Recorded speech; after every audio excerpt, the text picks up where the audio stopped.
दोस्तों, पिता का कर्ज बेटी से मांगने आया कर्जदार। भरी पंचायत में बेटी ने जो कर्जदार को बात कही तो वहां बैठे सभी लोगों के होश उड़ गए।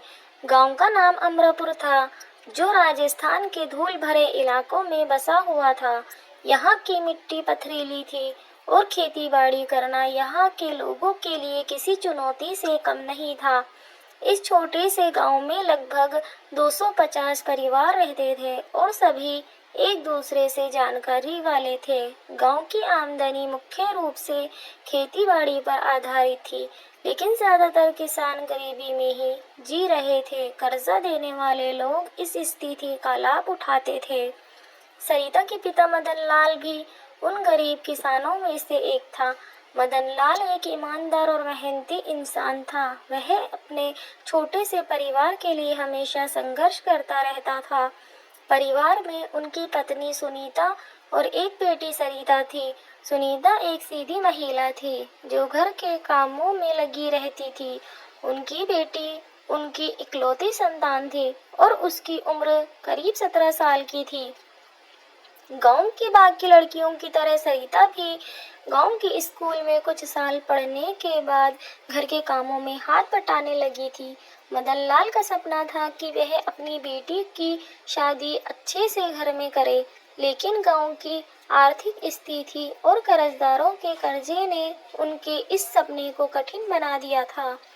मदन लाल ने कुछ साल पहले कर्जा देने वालों से एक मोटी रकम उधार ली थी, क्योंकि परिवार की जरूरतें बढ़ रही थी और खेती-बाड़ी लगातार खराब हो रही थी।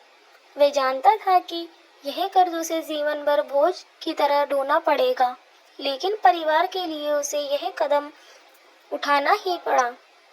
वक्त बीतता गया और मदन लाल की स्थिति दिन प्रतिदिन खराब होती चली गई। वह कर्ज के बोझ तले दबता ही जा रहा था। घर की हालत लगातार बिगड़ती जा रही थी। इसी बीच मदन लाल की तबीयत अचानक से बिगड़ने लगी। वह कई दिनों तक बीमार रहा, लेकिन परिवार के पास इतने पैसे नहीं थे कि उसका शहर के अस्पताल में इलाज करवा सके। गांव के हकीम ने उसे कुछ दवाइयां दी, लेकिन इससे कोई फायदा नहीं हुआ। अंत में मदन लाल की बीमारी ने उसे अपने परिवार से दूर कर ही दिया। मदन लाल की मृत्यु के बाद सरिता और उसकी मां पूरी तरह से अकेली पड़ गई। परिवार के ऊपर पहले से ही बहुत कर्ज था और वह कर्ज और भी भारी लगने लगा था। सुनीता ने अपनी आंखों में आंसू भरकर अपनी बेटी की ओर देखा और कहा, अब हमें इस घर को संभालना होगा। बेटी, तुम्हारे पिता ने बहुत मेहनत की थी, लेकिन अब सब कुछ हमारे कंधों पर है। तो सरिता ने अपनी माँ का हाथ थामकर कहा, मैं सब कुछ संभाल लूंगी माँ, आप चिंता मत करो। मदन लाल के मरने के कुछ ही दिनों बाद साहूकार, जिसका नाम रामलाल था, पहली बार उसके घर पर आ धमका। रामलाल गांव का सबसे अमीर आदमी था। उसकी चालाकी के किस्से पूरे गांव में मशहूर थे। वह हमेशा गरीब किसानों से कर्ज वसूलने के लिए किसी न किसी बहाने से आता रहता था। अब रामलाल उनके घर पर आ धमका और बाहर से दरवाजा खटखटाने लगा। अब सुनीता ने दरवाजा खोला तो रामलाल ने सुनीता से हड़काते हुए लहजे में कहा कि अब मदन लाल का कर्ज चुकाने का समय आ गया है। अब तुम्हें वे कर्ज चुकाना ही पड़ेगा। तो सुनीता के चेहरे पर चिंता की लकीरें साफ झलक रही थी। उसने साहूकार के सामने रोते हुए कहा, हाथ जोड़कर कहती है कि हमारे पास अभी कुछ भी नहीं है। रामलाल जी, मदन लाल के जाने के बाद घर में कोई कमाने वाला नहीं है। रामलाल की आंखों में लालच भरा हुआ था। उसने कहा, तुम्हारे पास जमीन है, घर है। अगर तुम मेरा सारा कर्ज नहीं चुका पाई तो मैं तुम्हारी जमीन, तुम्हारा घर, सब कुछ हड़प लूंगा, सब पर कब्जा कर लूंगा। तो अंदर खड़ी सरिता बाहर आई और साहस के साथ बोली, हम कर्जा जरूर चुकाएंगे, लेकिन अभी हमें थोड़ा समय चाहिए। तो रामलाल हंसते हुए बोला कि समय तो मैंने तुम्हारे पिता को भी बहुत दिया था। अब रामलाल उन बेबस माँ बेटी को धमकाते हुए बोलता है, अगर तुमने 1 महीने के अंदर अंदर मेरा कर्जा नहीं दिया तो मैं तुम्हारी जमीन और यह घर अपने नाम कर लूंगा। ये कहकर रामलाल वहां से चला जाता है, लेकिन उसने सरिता और उसकी माँ के दिलों में डर और चिंता का बीज बो दिया था।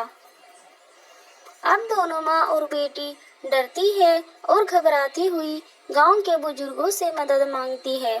गांव के मुखिया, जो एक सम्मानित और एक न्यायप्रिय व्यक्ति थे, उन्होंने उन परेशान माँ बेटी की बात सुनी और पंचायत बुलाने का निर्णय लिया। पंचायत का आयोजन गांव के पुराने बरगद के पेड़ के नीचे होता है, जहां हर विवाद का समाधान निकाला जाता है। उस दिन पूरा गांव पंचायत के इस आयोजन में इकट्ठा हुआ। अब सईदा और उसकी माँ भी वहां पहुंचती है और उनके चेहरे पर चिंता और डर साफ झलक रहा था। रामलाल भी वहां पर पहुंचता है। उसे पूरा यकीन था कि पंचायत भी उसकी ही बात मानेगी, क्योंकि गांव में उसकी बहुत धाक थी। मुखिया ने पंचायत की शुरुआत करते हुए कहा, आज हम यहाँ एक गंभीर मुद्दे पर विचार करने के लिए इकट्ठा हुए हैं। मदन लाल जो इस दुनिया से चला गया है, पर साहूकार रामलाल पर कर्जा बाकी है। अब सवाल यह है कि इस कर्जे को कैसे चुकाया जाए और क्या इसका कोई समाधान निकल सकता है। तो रामलाल ने तुरंत अपनी बात रखते हुए कहा, मुखिया जी, मैंने मदन लाल को काफी वक्त दिया था। मैंने उस पर कभी दबाव नहीं डाला, लेकिन अब समय आ गया है कि उसका परिवार यह कर्ज चुकाएगा, और अगर यह कर्ज नहीं चुकाया जाता है तो मुझे मजबूरन उसकी जमीन और उसका घर लेना पड़ेगा। पंचायत में बैठे सभी लोग यह बात सुनकर अचंभित हो जाते हैं, लेकिन गांव के सभी लोग यह भी जानते थे कि रामलाल कितना निर्दयी और लालची इंसान था। अब सरिता और उसकी माँ को अपनी जमीन और घर खोने का डर सताने लगा, लेकिन सरिता ने हिम्मत नहीं हारी। वह चुपचाप सुन रही थी और उसके मन में कुछ चल रहा था। पंचायत में रामलाल की बातें सुनने के बाद सरिता अपनी जगह से खड़ी होकर बोलना शुरू किया। उसकी आवाज में आत्मविश्वास और साहस झलक रहा था। उसने पंचायत के सामने कहा, मैं मानती हूँ कि मेरे पिता ने रामलाल जी से कर्जा लिया था, लेकिन इस कर्ज की शर्तें क्या थी और कितनी राशि चुकाई गई थी, इस पर भी चर्चा होनी चाहिए। रामलाल अब थोड़ा असमंजस में पड़ गया। वह मन ही मन सोच रहा था कि मैंने यह तो सोचा ही नहीं कि यह युवा लड़की उसके सामने इस तरह सवाल उठाएगी। सरिता ने आगे कहा, रामलाल जी, क्या आपके पास कोई लिखित रूप में है कि मेरे पिता ने कितना कर्जा लिया था और कब उस कर्जे को चुकाना था? मेरे पिता ने मेहनत की फसलें बेची, लेकिन फिर भी कर्ज का बोझ उन पर बढ़ता ही गया। हमें तो सिर्फ यह बता दो कि सही राशि क्या थी और आपने कितनी ब्याज दर के हिसाब से कर्जा दिया था। पंचायत में सभी लोग चुप हो गए। यह सवाल वाजिब था। अब इस बात का रामलाल के पास कोई ठोस प्रमाण नहीं था। वह सिर्फ मौखिक रूप से कर्ज की राशि बढ़ाता रहता था और इसका कोई हिसाब किताब पंचायत के सामने पेश नहीं कर पाया। फिर रामलाल ने गुस्से से आंखें दिखाते हुए कहा कि तुम एक लड़की हो, तुम्हें इन बातों की कोई समझ नहीं है। जो मैं कह रहा हूँ वह सही है। तुम्हारे पिता ने मुझसे बड़ी रकम ली थी। तो सरिता ने शांति से जवाब दिया, मैं एक लड़की जरूर हूँ, लेकिन मुझे यह अधिकार है कि मैं अपने पिता की मेहनत और परिवार की संपत्ति की रक्षा करूँ। आपसे मैं बस यही मांग रही हूँ कि आप पंचायत के सामने सबूत पेश करें। अगर मेरे पिता ने कर्ज लिया था, तो वह कितना था और उस कर्जे में से मेरे पिता ने कितना पैसा चुका दिया था। अब सरिता के इस साहस और उसके तर्कों से पंचायत के बुजुर्ग बहुत ही प्रभावित हुए। पंचायत के मुखिया जी ने भी रामलाल से कहा कि रामलाल, सरिता का सवाल बिल्कुल वाजिब है। अगर तुम वाकई इस कर्ज की वसूली करना चाहते हो तो हमें ठोस प्रमाण चाहिए। हम यहाँ सिर्फ तुम्हारी बातों पर विश्वास नहीं कर सकते। लेकिन रामलाल के पास तो कोई ठोस सबूत ही नहीं था।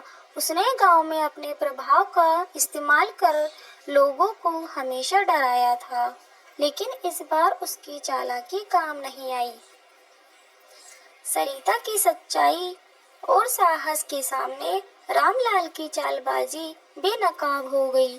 पंचायत ने अब फैसला लिया कि जब तक रामलाल कर्ज का कोई ठोस सबूत पेश नहीं करता है, तब तक वह सरिता और उसकी मां से कर्ज की मांग नहीं कर सकता।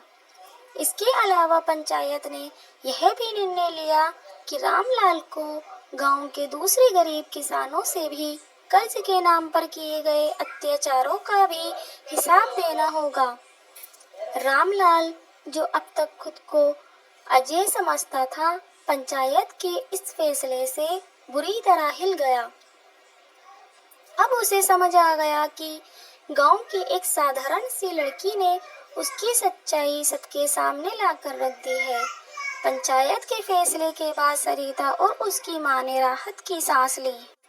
सरिता के साहस ने न केवल उसके परिवार को बचाया, बल्कि पूरे गांव को साहूकार के आतंक से मुक्त कर दिया। गांव के सारे लोग अब सरिता को सम्मान की नजरों से देखने लगे। उन्होंने उसकी बहादुरी और हिम्मत की बहुत सराहना की और सरिता गांव की नायिका बन गई थी। अब रामलाल की हार के बाद गांव में उसका दबदबा भी खत्म हो गया था। लोग उसकी चालों से वाकिफ हो चुके थे और उसके खिलाफ आवाज उठाने लगे। उसकी दादागिरी का अंत हो चुका था। सरिता ने अपने पिता के सपने को पूरा करने के लिए खुद को शिक्षित करने का निर्णय लिया। उसने अपनी आगे की पढ़ाई पूरी की और अच्छे नंबरों से पास भी हो गई। फिर उसने गांव के बच्चों को पढ़ाना शुरू किया और अपने परिवार की आर्थिक स्थिति को सुधारने के लिए मेहनत करने लगी। धीरे धीरे उसका परिवार फिर से खुशहाल हो गया और गांव में उसका नाम इज्जत बढ़ने लगा। इस तरह सरिता ने साहूकार का जो बाकी का कर्जा था उसे भी चुका दिया और उनकी जमीन और घर भी बच गया। तो दोस्तों, आप क्या कहना चाहोगे सरिता के बारे में कि एक साधारण लड़की भी अपने साहस और दृढ़ संकल्प से बड़ी चुनौती का सामना कर सकती है?